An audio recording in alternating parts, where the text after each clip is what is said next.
오늘 본문의 말씀을 가지고 하나님 치유의 시작, 하나님 치유의 시작 이라는 말씀의 제목으로 오늘 나누고 오늘 붙드는 시간 되기를 바랍니다. 하나님이 우리에게 복음을 주신 이유는 무엇일까요?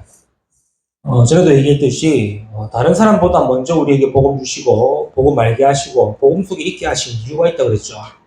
그 이유를 우리 성도님들이 알고 신앙생활을 하는 것이 중요합니다. 그럼 모른다면은 교회 다니면서도 갈등하고 수 있고 말씀 듣고 예배 드려도 불신앙에 빠질 수가 있게 됩니다. 이스라엘이 430년 애굽에 종로로 타다가 6월절 어린양의 피로 말미암아 출애굽했습니다. 출애굽하고 지금 이스라엘은 광야에 있지만 어디로 가고 있죠? 가나안으로 가고 있는 거예요. 근데 이스라엘이 출애굽도 다 더 좋고 가나안 가는 것도 좋은데 광야에 왜 있게 하셨냐라는 것에 불평과 불만과 불신앙이 가득한 거예요. 그래, 출애굽한 것도 좋아요. 노예에서 해방된 것도 좋고 바로왕에서 탈출한 것도 좋고 애굽이란 나라에서 빨리 나온 것도 다 좋아요. 그리고 가나안 땅 가는 것도 좋아요. 약속하신 땅, 조상에게 주겠다고 맹세하신 땅, 그 땅이 우리 땅 좋아요. 다 좋은데 왜 지금 광야에 있냐? 이걸 몰랐기 때문에 이스라엘은 40년 내내 광야에서 뭐 했습니까? 불평, 불만, 원망, 불신앙, 심지어 우상 숭배까지 하는 결과를 낳게 된 거죠. 하나님은 분명히 얘기했습니다. 신명기 8장이 뭐라고 그러죠? 내가 너희를 40년 동안 광야를 걷게 하신 이유가 있다고 했어요. 그렇죠? 하나님을 온전히 섬기고 하나님만을 바라보고 복음으로 완전히 뿌리 내리는 그 시간을 갖도록 하신 거예요. 그걸 알았던 딱 두 사람만 광야를 지나 가나안에 들어갔죠. 그게 여호수아와 갈렙입니다. 그럼 나머지 1세대들은요. 그냥 광야에서 다 죽어버린 거예요. 저와 여러분이 왜 하나님 먼저 복음 주셨냐? 그거 알고 신앙생활을 해야. 그렇죠. 하나님이 나에게 먼저 복음 주시고 나에게 먼저 은혜 주시고 구원 주시고 이 복음 속에 있게 하신 이유를 알고 있어야 그래야 매주의 삶이 어떤 삶이 되느냐? 치유와 응답의 삶이 되는 겁니다.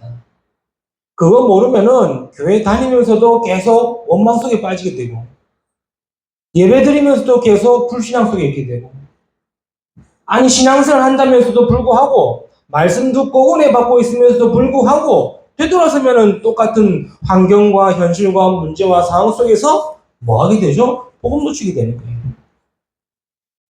오늘 우리가 진짜 제대로 그냥 붙잡고 올바른 시작하는 날 되기를 축복합니다. 그렇죠. 우리가 정말로 하나님이 우리에게 복음 주신 이유를 제대로 알고 신앙생활을 해야 그 응답과 치유가 시작된다는 사실입니다. 대부분 사람들은 이 교회를 또 하나의 종교로만 생각합니다. 불교가 있고 천주교가 있는 것처럼 기독교도 하나의 종교라고 생각합니다. 분류를 한다면은 종교가 맞지만 아닙니다. 모든 사람에게 필요한 복음인 거죠. 그렇죠? 그래서 교회는 복음입니다. 사람들이 모르는 영적 세계가 있습니다. 이거를 사람들은 그냥 단순하게 이성과 저성의 개념으로만 알고 있지 눈에 보이지 않는 영적 세계에 대해서는 말하지도 못하고 알지도 못해요. 안다고 해도 종교적인 수준으로만 알고 있습니다. 또 어떤 사람들은 그런 세계를 부인하거나 부정하는 사람들도 있습니다. 그러나 분명한 것은 뭡니까? 영적 세계가 존재하며 영적 실체가 존재하고 영적인 문제가 있다는 사실이에요. 성경만 기록하고 있어요. 창세기 1장 27, 28절은 뭡니까? 원래 인간은 하나님의 형상대로 창조되었다고 성경이만 기록하고 말씀하고 있어요. 진화가 되었습니까? 인간이 진화가 되었습니까?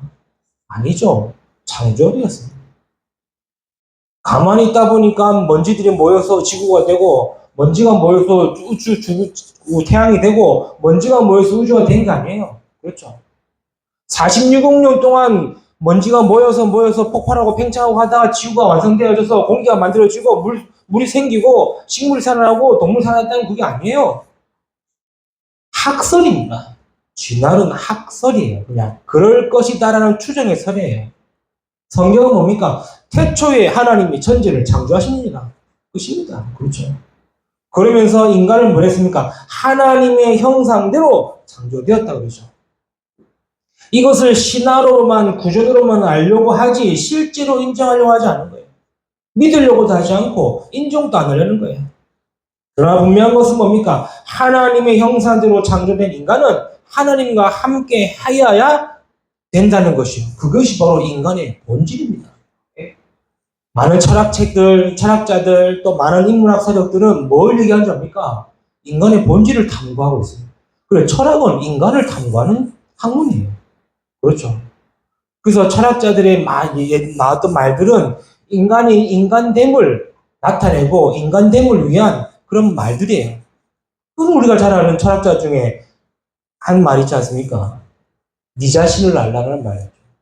그럼 인간을 알아가기 위한 방법 중에 아니에요. 그리고 많은 철학자들이 말했던 말들도 결국에는 인간이 누구며 인간이 무엇인지 알아가기 위해서 막 만들어낸 거예요. 우리가 잘 아는 석가모니도 있지 않습니까? 석가모니 역시 인간이 누구냐, 인간이 무엇이냐라는 그걸 찾으려고 수행길을 올랐던 거예요. 그것을 본 제자들이 우리 선생님 대단하다라고 해서 만든 게 불교입니다. 그렇죠? 쉽게 말해 석가모니는 불교라는 종교를 만들 생각도 안 했습니다. 인간은 누구며 어디서 왔다 어디로 가며 왜 고통 속에 살다 죽느냐 그거 찾으려고 수행하고 수행길 오른 거예요. 그래서 불교에서 말하는 단어 중에 제일 많이 쓰는 단어가 공이라는 단어와 덕이라는 단어예요. 그렇죠. 그 결국에 뭡니까? 아무것도 없다는 거예요. 그리고 모든 게 다 있다는 거예요. 뭔 말입니까? 없는데 있고 있는데 없다 이 말을 쓰는 거예요. 결국에는 인간의 본질을 찾으려고 많은 사람들이 연구하고 학문하고 탐구합니다. 성경은 뭐라고 그러고 있습니까? 인간은 하나님의 형상대로 창조되어 하나님과 함께하는 존재다. 이게 인간의 본질이에요. 그래서 하나님의 영을 가진 존재로 창조된 거예요. 그래서 창세기 2장 7절에 하나님이 인간을 하나님 형상대로 만들고 그 코에 생기를 불어넣으니 사람이 생명이 된지라 그러죠. 그래서 인간과 동물이 구분되어지는 하나는 뭡니까? 하나님의 영을 가졌냐 안 가졌냐. 그런데 인간의 문제가 시작된 것입니다. 뭡니까? 그게 바로 창세기 3장의 문제죠. 처음 인간인 아담과 하와가 사단의 속임에 속아 하나님의 말씀을 불순종하는 죄를 짓게 되는 거죠. 그 죄로 인하여 하나님의 형상을 잃어버리고 하나님을 떠나게 된 것이 문제고 그 죄로 인하여 모든 문제와 고통이 시작된 것이고 그 죄로 인하여 눈에 보이지 않는 사단의 권세에 잡힌 인생이 된 것이 그게 인간의 문제예요. 그게 인간의 영적 문제요. 그게 인간의 영적인 고통이다. 그렇죠? 그러니 사람들이 왜 어렵냐, 왜 문제였냐, 백날 첫날 따져봤자 답이 없습니다. 안 그렇겠습니까? 백날 첫날 따져봐도 답이 없어요. 지금 내가 배가 고파요. 배고픈 이유가 뭐죠? 못 먹어서겠죠. 못 먹는 이유가 뭡니까? 사 먹을 돈이 없어요. 그럼 돈이 왜 없습니까? 일을 안 해서 없어요. 그럼 결국엔 뭐가 문제입니까? 배고픈 게 문제입니까? 돈 없는 게 문제입니까? 그냥 사람들이 모르는 거예요. 그럼 돈 벌으라 그래요. 그럼 돈 벌려는데 돈 벌 데가 없어요. 왜 없나? 없어요. 뭐 이런 식으로 문제를 말하면 또 문제가 생기고 또 그 문제를 얘기하면 또 다른 문제가 나타나고 문제의 원인은 뭡니까? 성경만 얘기하고 있습니다. 하나님을 떠나 죄 가운데 빠져 사단의 권세에 잡혀있기 때문에 모든 것이 문제라는 거예요. 그렇죠? 그럼 돈 있는 사람은 문제 없습니까? 돈 있는 사람은 돈 있는 대로 문제 있고 성공한 사람은 문제 없습니까? 성공한 사람은 성공한 사람들은 문제 있고 반대로 없으면 없는 대로 문제 있고 다 문제인 거예요. 문제의 원인과 문제의 이유가 뭐냐? 하나님을 떠나 죄 가운데에 빠져 사단의 권세에 잡혀있기 때문에 이걸 보고 영적인 문제라고 그럽니다. 그렇죠? 사람들이 이걸 이해를 못하고 알려고 하지 않는 거예요. 왜? 지금 당장 눈에 보이는 문제만 문제로 얘기하는 거예요. 이거 지금 당장 보여지는 현실만 문제로 생각하는 거예요. 아니에요. 그 문제로 인하여 인간은 사단에 만들어 놓은 12가지의 문제 속에 빠져서 영원한 고통 가운데 묶여버린 삶을 사는 거예요. 그걸 보고 운명사주팔전하지 않습니까? 그렇죠. 그게 나, 육신, 세상 중심의 삶을 살아가도록 사단에 만들어 놓습니다. 그래서 요즘 사람들은 지금 뭡니까? 귀찮은 건 하기 싫고 막 어려운 거 하기 싫고 막 남들이 하기 싫은 거 하기 싫으면서도 뭐 하고 싶어 하죠? 자유롭게 살고 싶고 여유롭게 살고 싶고 놀고 싶고 이러는 거예요. 왜냐? 그게 창세기 3장의 나 중심 나만 좋으면 되고 나만 편하면 돼 이런 생각. 육신 중심, 육신만 중요하고 살만 중요하고 이런 식으로 세상 중심, 세상에 돌아가는 분위기, 문화 이런 것만 따라가게 만드는 그게 곧 고통이 된다는 사실을 모르는 거예요. 그렇게 살면은 행복이라고 생각하는데 아니요, 더 큰 고통인 거예요. 그러니 눈에 보이지 않는 귀신과 흑암과 우상의 문화 속에 있는 삶이 되는 거예요. 더 중요한 건 뭡니까? 운명과 지옥의 배경의 삶을 살아가게 되는 거예요. 그 삶 속에 있는 겁니다. 그걸 보고 영적인 고통이라 얘기하죠. 영적 문제로 말미암아 영적인 고통 속에 있는 거예요. 그걸 누가 가져다 줍니까? 그게 눈에 보이지 않는 사단이 만들어 놓은 거 아닙니까? 그렇죠? 그래서 우리는 문화라고 이해하지만 아닙니다. 사단이 만들어 놓은 우상문화, 귀신문화, 흑암문화예요. 우리나라의 보물 90%가 다 뭔지 아시죠? 다 절 관련된 거예요. 다보탑, 석가탑부터 해가지고 무슨 절. 그게 우리나라의 보물이에요. 그 말은 뭔 말입니까? 사단이 만들어 놓은 우상입니다. 그러니 사람들은 더더욱 영적으로 공허하고 허무하고 결국에는 정신 문제로 이어져 삶이 계속 피폐해지는 거 아닙니까? 이번 주에도 안타까운 사건들 많았죠. 그렇죠. 자살한 아이도 그렇겠지만 그 아이로 인해서 아무런 이유도 없이 죽어버린 모녀의 사건 들으셨죠? 얼마나 안타깝습니까? 그 문제가 뭡니까? 그 아이의 문제입니까? 그 길을 지나갔던 그 모녀가 문제입니까? 그거를 따지는 게 사람들이 얘기하고 있는 거지. 실제는 뭡니까? 잡혀 있는 거예요. 완전히 사단에게 잡혀 있는 거예요. 그래서 하나님이 그리스도를 통해 인간의 모든 문제를 해결하신 겁니다. 그렇죠? 하나님이 그리스도를 보내셔서 인간이 해결할 수 없는 영적인 문제를 완전히 해결하신 거고 영적인 고통에서 완전히 해결하신 겁니다. 그래서 내가 곧 길이요 진리요 생명이 나를 말미암지 않고는 아버지께로 올 적 없느니라 그리스도를 통하여서만이 하나님 만날 수 있다는 거예요. 그래서 그 교회는 기독교는 종교가 아니라 복음입니다. 그렇죠? 천주교 다니는 분도 복음 들어야 돼요. 저기 절에 계신 스님도 복음 들어야 돼요. 복음 듣고 절에 다녀야 돼요. 뭐, 속되게 얘기하면은 안 그렇습니까? 복음 아니면은 하나님 만날 수 없는 거예요. 복음 아니고서는 이 죄의 저주 재앙 해결할 수 없어요.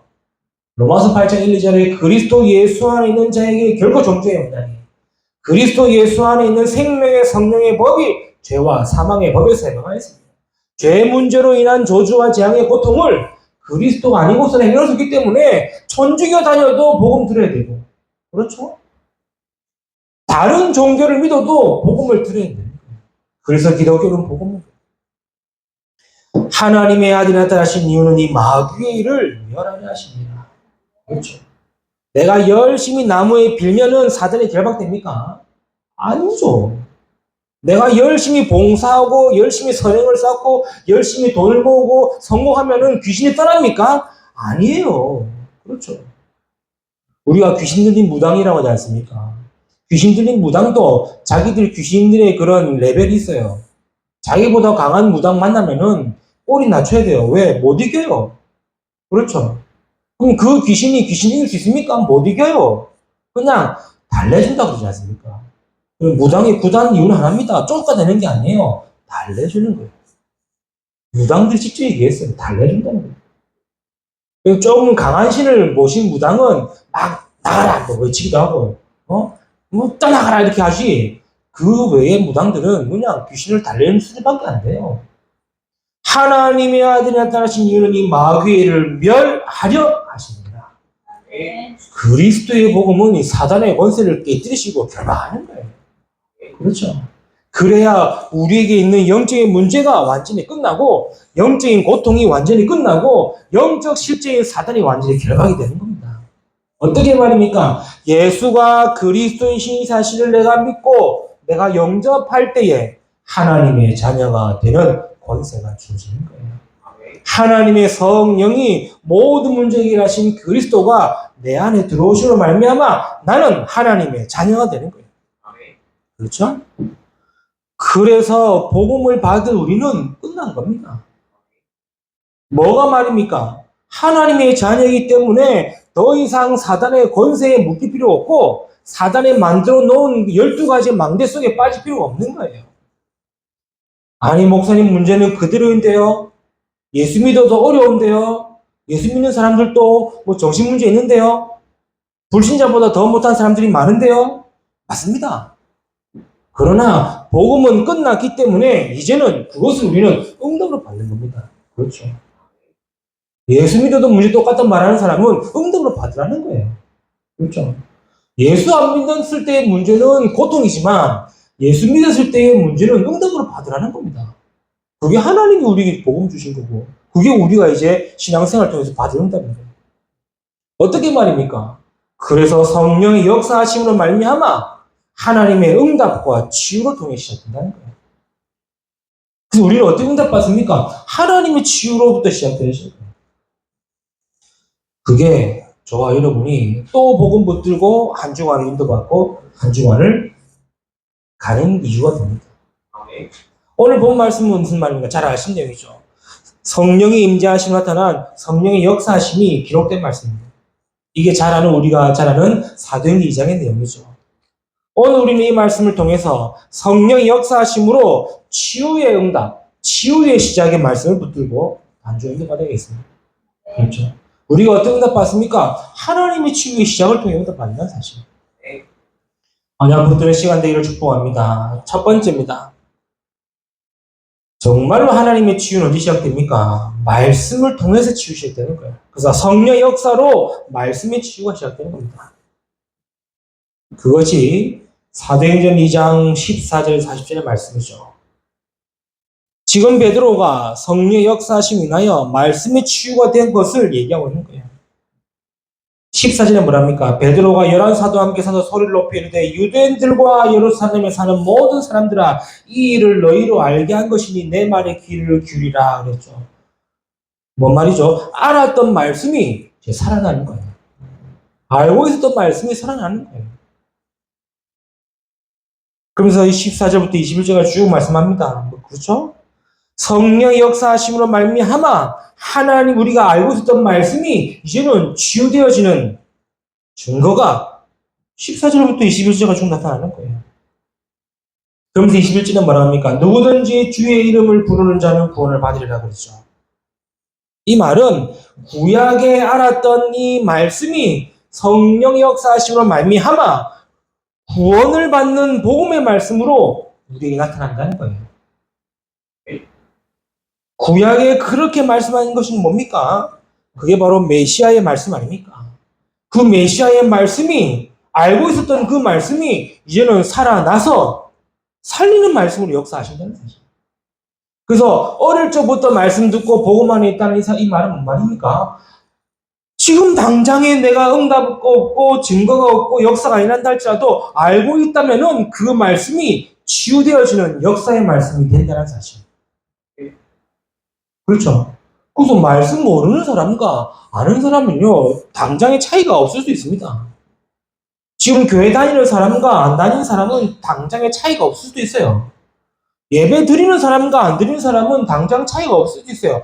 그러나 성령 역사하심으로 말미암아 들었던 말씀, 알고 있었던 말씀이 이제는 나를 살리고 살아나는 말씀이 된다는 사실.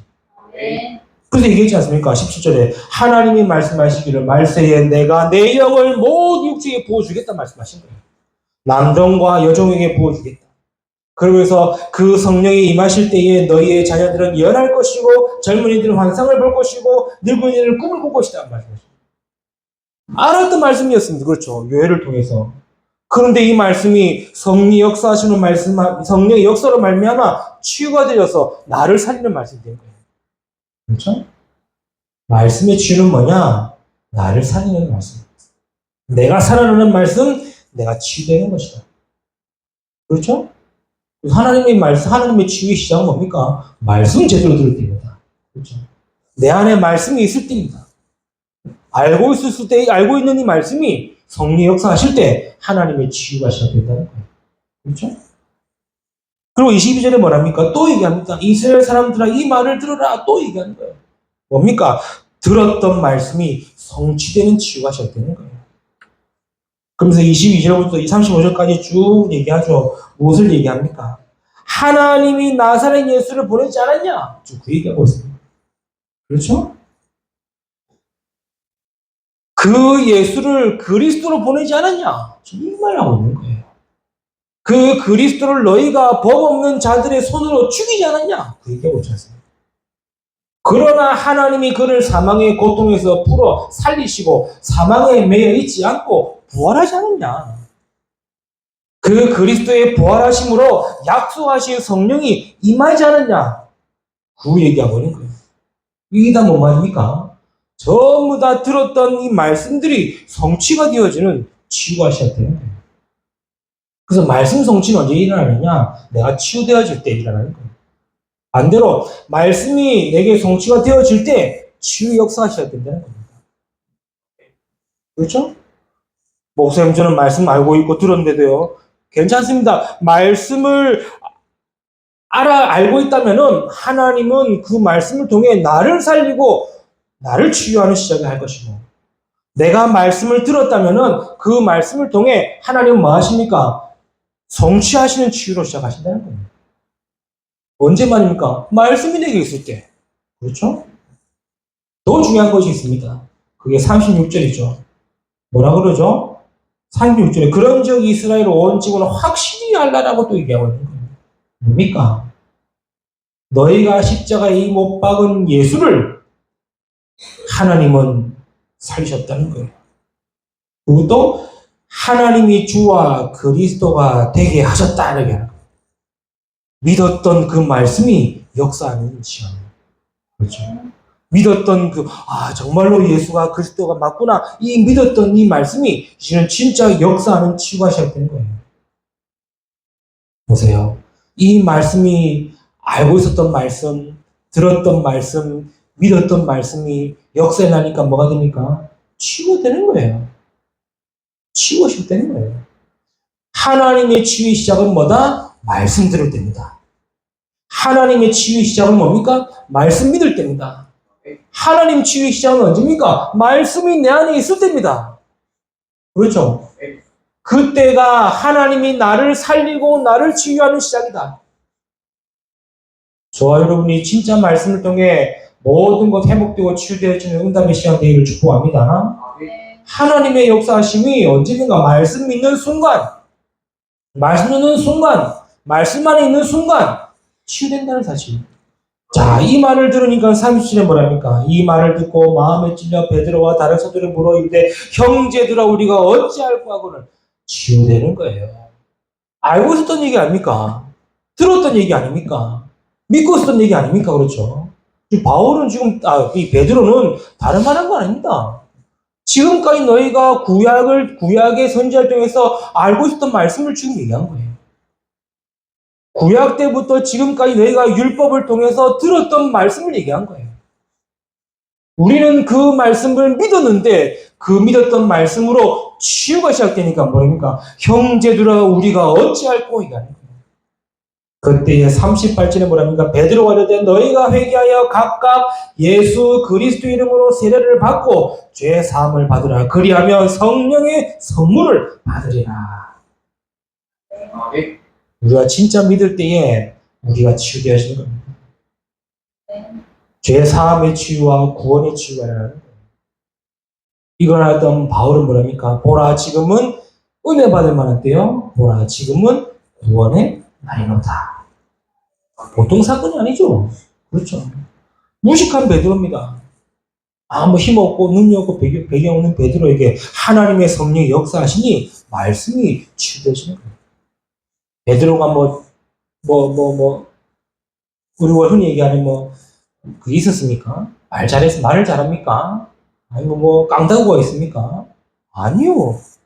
성령의 역사하심으로 말미암아 말씀으로 치유가 되어지니 하나님의 역사하시는 그 응답을 보게 됩니다. 그래서 우리가 알았던 말씀이 나를 살리는 치유의 역사로, 들었던 말씀이 실제로 성취되는 치유로, 믿었던 말씀이 하나님의 구원사에 이루는 역사. 그렇죠. 하나님의 치유의 시작은 언제나 말씀 속에. 내가 말씀 안에 있을 때, 말씀을 붙잡을 때, 말씀 안에 있을 때. 그렇죠. 그래서 하나님의 말씀은 살았고 활력이 있다고 얘기하는 겁니다. 그래서 우리는 말씀을 완전히 각인시키라고 얘기하는 겁니다. 그래서 우리는 말씀을 통해 하나님의 치유를 보라고 얘기하는 겁니다.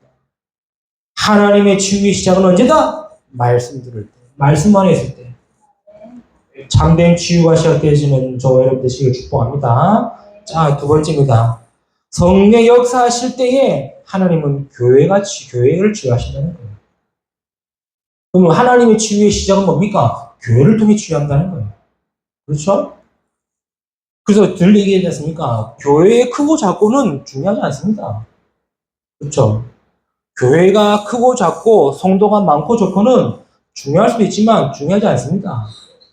뭡니까? 정말로 교회가 올바른 복음으로 서 있냐?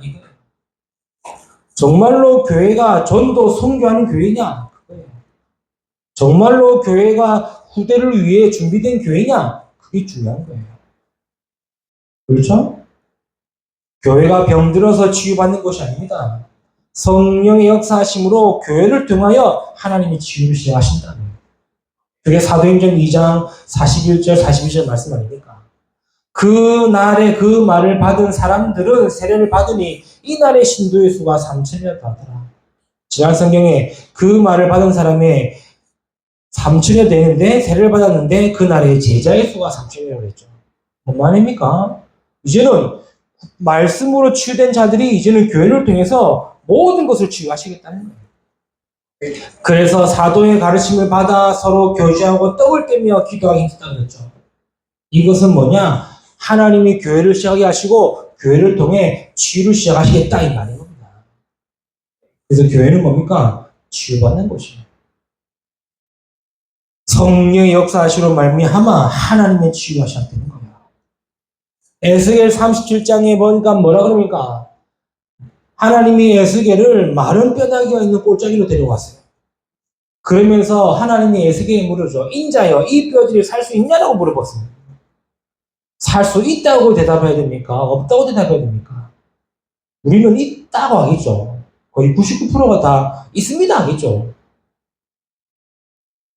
또 반대로 없다 그러면은 믿음 없다고 볼 수 있는데 또 그때 이 에스겔은 뭐라 얘기합니까? 주 여호와께서 아십니다. 이 말은 뭔 말입니까? 주님이 할 수 있다 없다 이거 얘기하는 게 아니죠. 하나님의 뜻이 맞다면 할 수 있다는 거죠. 그때 뭐랍니까? 이 뼈들에게 말씀을 대언하라 얘기하는 거예요. 그 말씀을 대언했습니다. 그렇죠. 그 말씀을 대언하니 뭐라 그러죠? 뼈 조각들이 서로 붙어버렸다고 했어요. 뼈들이 막 흩어져 있는데 하나님의 말씀을 대언하니까 뼈 조각들이 서로 붙어가지고 사람의 모양의 형체를 만들고 또 거기에 가죽이 덮고 살이 올라와가지고 말 그대로 사람의 모양이 된 거예요. 그때 성경은 뭐랍니까? 그때에 생기가 없었다 그랬어요. 그때 하나님이 다시 말씀하죠. 생기를 대언하라고 말씀하는 거예요. 그러니 또 에스겔이 그 뼈다를 보고 생기를 대언하니 뭡니까? 막 살아 움직여 하나님의 큰 군대가 되었다는 그렇죠. 뭐죠? 무슨 말입니까? 교회를 통해 하나님은 모든 것을 살리고 치유하시기 때문입니다. 교회를 통해서 말씀이 증거될 때 말씀이 나를 치유하게 되고 그 말씀의 치유를 통해서 나의 모든 것을 치유하시고 회복하시겠다. 어디서 말입니까? 교회를 통해서. 말씀을 대언할 때 마른 뼈들이 살아나는 것처럼 복음의 교회를 통하여 개인과 현장과 시대를 살리고 치유하실 것이다. 그렇죠. 초대교회의 시작이 어쨌습니까? 봤지 않습니까? 말씀을 대언하고 알았고 들었고 믿었던 말씀이 역사에 나니까 치유되어지고 그 치유로 말미암아 시작된 교회가 초대교회예요. 큰 건물이 있었습니까? 화려한 장식품이 있었습니까? 아니요. 하나님의 말씀이 있는 그곳에서 시작된 거예요. 그들이 모여서 하나님의 치유가 시작된 겁니다. 그렇죠? 교회는 뭡니까? 모든 것을 살리고 치유하는 곳이다. 모든 것을 살리고 치유받는 곳이다. 그래서 에스겔서 47장에도 뭐라 말합니까? 성전의 물이 온 땅을 덮으니 뭡니까? 사라졌다는 거예요. 성수에서 흘러나는 물이 강을 이루고 흘러나는 곳마다 번성하고 모든 생물이 살아나고 고기도 많아지고 심지어는 바다까지 살렸다고 얘기하고 있어요. 어디서 말입니까? 성수에서 흘러나왔던 물이. 그래서 교회에서 받은 은혜가 우리의 모든 현장을 치유할 수 있다는 거예요. 그래서 교회 와놓고 말씀 놓치고 은혜 놓치고 일만 하는 성도가 제일로 피도 많이 납니다. 그렇죠. 불쌍하다면 좀 그렇겠죠. 교회 왔는데 말씀도 안 들리고 교회 왔는데 은혜도 못 받고 교회 왔는데 내가 힘도 못 얻는다. 진짜 기도하셔야 돼요. 교회는요 일하는 곳이 아닙니다. 은혜 받는 곳이고 내가 치유되어지는 곳이고 치유받는 곳이에요. 그렇죠? 그게 교회입니다. 오늘 말씀도 있지 않습니까? 사도의 가르침을 받으라고 그랬어요. 이 말은 사도의 말을 무조건 들어라 이 말이 아니죠. 사도를 통해 교회가 든든히 세워지고 그 교회를 통해 참된 치유를 받으라 이 말입니다. 그게 사도의 가르침입니다. 그래서 강단의 말씀으로 살아나고 치유받으라 이 말이에요. 그래서 교회에서 뭐합니까? 떡도 나누고 교제도 나누고 은혜를 나누고 되는 것이죠. 그렇죠? 이 말씀 때문에 교회가 점심밥 주는 게 아닙니다. 그렇죠? 교회에서 떡을 나누고 교제를 이긴 것 점심 먹고 뭐 보는 말 그 말 아니에요. 강단의 말씀으로 은혜 받고 치유되어지니 그 속에서 하나가 되어주는 교회의 치유가 시작된다는 거예요. 이게 하나님의 치유의 시작입니다. 교회를 통해 시작됩니다. 세 번째 뭐겠습니까? 하나님의 치유의 시작은 어디입니까? 내가 있는 현장입니다. 그렇죠? 성령의 역사하실 때 현장의 치유가 되어져요. 개인과 교회를 넘어 현장에 치유가 시작되는 거예요. 그게 46절, 47절의 말씀이죠. 날마다 마음을 같이 했다고 했어요.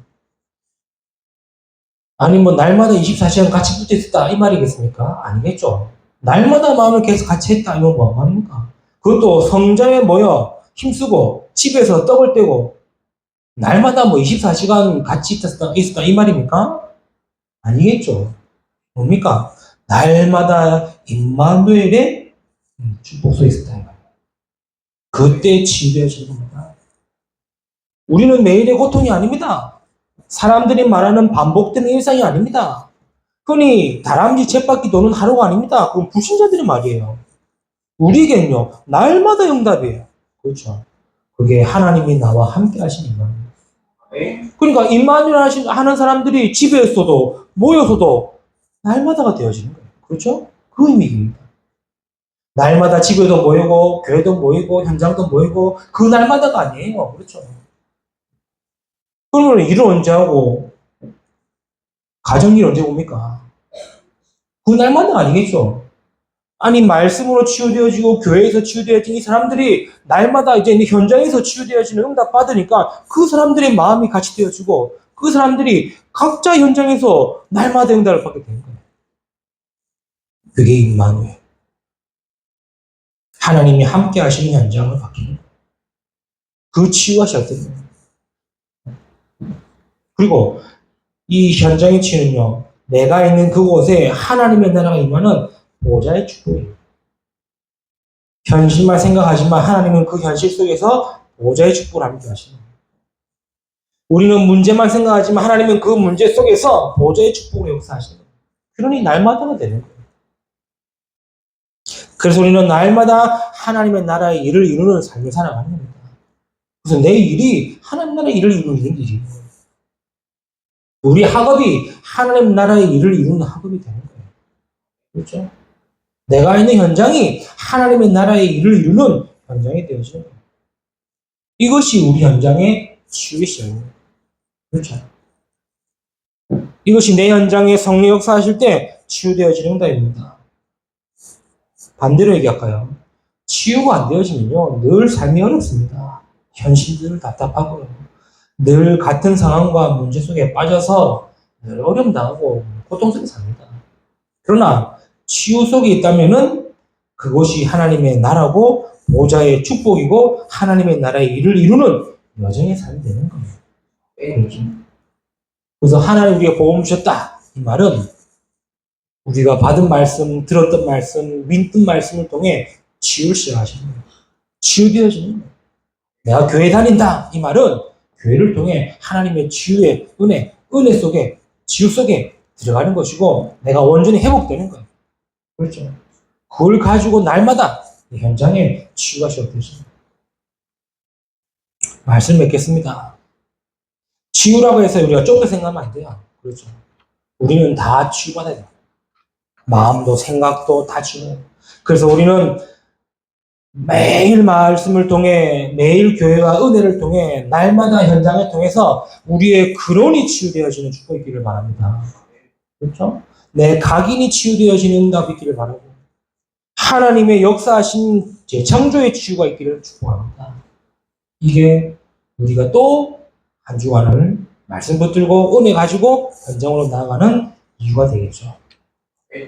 이 언약을 굳게 붙들고 이번 한 주간에도 참된 치유와 은혜 속에서 인도받는 저와 여러분 되시기를 주님의 이름으로 축복합니다. 기도합니다. 하나님 감사합니다. 오늘 또 귀한 말씀 나누고 은혜 받게 하시고 응답 받게 하심을 너무나 감사드립니다. 하나님의 치유의 시작 말씀 들을 때 교회를 통해서 현장에서 주셨던 말씀 붙들고 이번 한 주에도 참된 치유 속에 응답과 축복 누리는 여정이 되도록 인도하여 주옵소서. 감사드리는 우리 주 예수 그리스도 이름으로 기도드렸나이다. 아멘.